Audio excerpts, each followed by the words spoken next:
se tem um pouco a ideia de que as pessoas não querem largar essa vida. Da onde que vem essa ideia? Da onde que vem essa a sensação de que as pessoas estão na Cracolândia porque querem? É muito curioso isso. Isso daria já um programa de 1 hora. Mas isso é uma coisa que se fala muito, né? As pessoas estão ali porque elas querem, elas não querem tratamento, né? É importante dizer que a recaída, né, o reuso, então a pessoa quer parar de fazer o uso de substâncias, ela fica durante um tempo e daqui a 1 mês, 2 meses, ela faz uso de novo. E aí os proibicionistas, né, chamam de recaída isso, né? E a recaída, ela faz parte do processo de tratamento. Então, aquele sujeito que faz uso de substância tem um problema com o uso, conforme ele vai fazendo o tratamento, é comum ele reusar. E isso é até interessante, porque se o cara recai em um determinado contexto, ele consegue aprender que aquele contexto no qual ele está inserido, ele é um fator de risco para ele. Então, por exemplo, o sujeito está 2 meses sem fazer uso de álcool, aí ele vai jogar bilhar com um amigo dele no boteco. O que vai acontecer? Então ele sabe que dentro do boteco, com um amigo dele que bebe, provavelmente ele vai recair, que ele vai fazer o uso. Então, essa ideia de que o sujeito não quer parar de fazer o uso, ele não quer...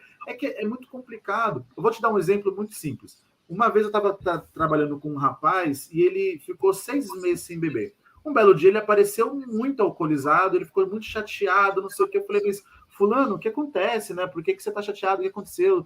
Aí ele falou assim, não, eu estou chateado porque eu bebi. Eu nem falei sobre álcool, ele que trouxe. Ele falou assim, não, eu bebi. Eu falei, mas o que aconteceu que você bebeu? Eu falei, então, eu estou em situação de rua, eu estava sem coberta, eu estava sem blusa. Nessa noite em São Paulo, chegou a 12 graus, eu estava morrendo de frio. O cara que estava do meu lado estava bebendo cachaça, eu tomei cachaça para me esquentar. Aí você vai pensar, o cara ficou 5 meses sem beber e bebeu no dia que estava muito frio. O problema desse cara é o álcool ou é a vulnerabilidade social?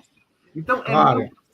é muito simples, é muito simplista dizer que o sujeito tem um problema de álcool, tem um problema de droga, sem entender todo o contexto que o sujeito está inserido. Claro, claro. Não, esse exemplo é muito bom para pensar como é possível, inclusive para ele, né? Para ele voltar a parar de beber, é mais fácil se ele entender isso, né? Sim, sim. Mas como que ele vai entender isso, né? Como que ele vai sair da rua? Né? É difícil mesmo.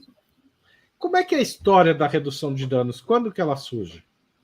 Ela surge em 1926 na Inglaterra, onde na verdade, essa é a ideia da redução de danos. A redução de danos não começa aí. Essa é a ideia da redução de danos. Quando os combatentes, né, o exército volta da guerra, ex-combatentes de guerra, eles voltam dependentes de opiáceos, né, de heroína e tudo mais. E aí foi essa ideia que é o seguinte, essas pessoas não chegavam ao serviço de saúde porque existia um estigma e o serviço de saúde não chegava até essas pessoas. Então, a ideia de um grupo de médicos chamado, né, o documento se chama Holliston, relatório Holliston, que diz assim, vamos receitar opiáceo para pessoas que eram dependentes dessas substâncias. Por quê? Você evita o sujeito usar uma substância de péssima qualidade e morrer de overdose, por adulteração ou coisa do tipo, e aproxima esse sujeito ao serviço de saúde. Então, ele vai ter acesso a uma substância legalizada. Essa foi a ideia da redução de danos, mas ela começa, de fato, em 86, com os Junkie Bonds, que eram grupos de usuários que faziam uso de drogas injetáveis, e na Holanda, naquela época, não tinha acesso a comprar seringa na farmácia. Só podia comprar seringa quem tinha receita médica. Só que o médico não iria receitar aquela seringa. Então, eles começaram a se juntar, os usuários, falando, olha, nós estamos ficando doentes, estamos pegando hepatite, porque nós estamos compartilhando seringa. E aí o governo holandês, com essas manifestações... Isso tem a ver com o crescimento da transmissão do HIV, é isso? Das hepatites. Ainda não era HIV, era das hepatites. E aí, isso era 85, 86. E aí eles começaram a falar, nós estamos morrendo, porque nós estamos compartilhando seringa. O governo holandês entendeu e não só permitiu a compra de seringa sem a receita na farmácia, como começou a trocar seringas dos usuários da usada por uma seringa nova. E com isso, conseguiram diminuir as hepatites virais na Holanda naquele período. Tá certo. E com a questão do HIV e da AIDS, isso ganha novas dimensões em vários lugares do mundo, certo? Sim, inclusive no Brasil. Aqui no Brasil ela começa em 24 de novembro de 1989. 1989, com a prefeita Thelma de Souza.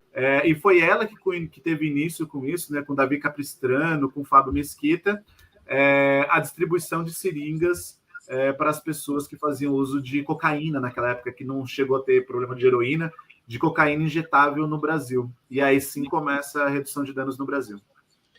O sistema de saúde brasileiro tem políticas de redução de danos em funcionamento atualmente? Então, ela teve muito forte no governo Dilma e Lula, no governo Lula e Dilma, foi muito forte, inclusive teve criação de programas como consultório na rua e consultório de rua, teve uma série, PRD, tem vários projetos e programas ligados à redução de danos, né? Inclusive as diretrizes do Centro de Atenção Psicossocial, Álcool e Outras Drogas, né, que são serviços especializados em cuidado e tratamento de usuários de drogas, tem no seu requisito a prerrogativa de atuar com redução de danos. Não é porque a gente é legal, é porque está obrigatório, né? Está previsto em lei isso. E isso mudou com a entrada do governo Bolsonaro.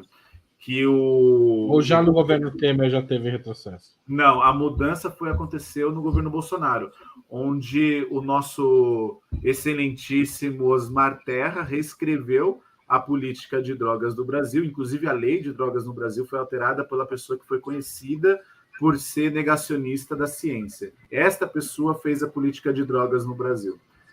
E com a nova política de drogas no Brasil do governo Bolsonaro, eles simplesmente excluíram a redução de danos, o que, na ponta, alterou o investimento para esses programas e projetos de redução de danos, mas na ponta a gente continuou trabalhando. Então, os CAPs deles não deixaram de existir, os consultórios na rua não deixaram de existir, obviamente foram sucateados, foram diminuídos, não foram ampliados, mas a redução de danos persistiu e resistiu a esse desgoverno.